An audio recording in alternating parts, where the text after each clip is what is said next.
Napakagandang balikan ng Magic Knight Ray Earth, diba? Bukod sa Fushigi Yugi, eto pala yung unang-unang isekai na napanood ko nung bata pa ako. Yung original na anime nito ay nagsimula sa Japan noong 1994. Yung kwento nito ay tungkol sa tatlong high school girls na nasa Tokyo Tower at bigla na lang na-teleport o bigla na lang transport sa mundo na tinatawag na Sephiroth para maging mga Magic Knights at iligtas si Princess Emerald.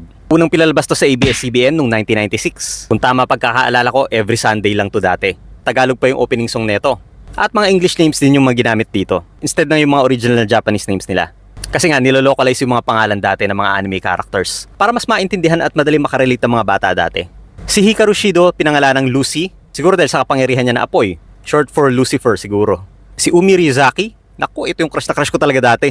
Pinangalan ng Marina, obvious naman dahil sa kapangyarihan niyang tubig. Si Fu Hoji, pinangalan ng Anemone. Meron kasing halaman na tinatawag na anemone o mas kilala din sa pangalang windflower. So bagay na bagay ito sa kapangyarihan niyang hangin. After sa ABS-CBN nung 2001, lumipat naman to sa GMA. Araw-araw to pinapalabas. Pero dito nagstick na sila sa mga Japanese names. At pati yung opening song Japanese na rin. Etong Japanese song neto pinapakinggan ko pa rin hanggang ngayon. Sobrang ganda talaga.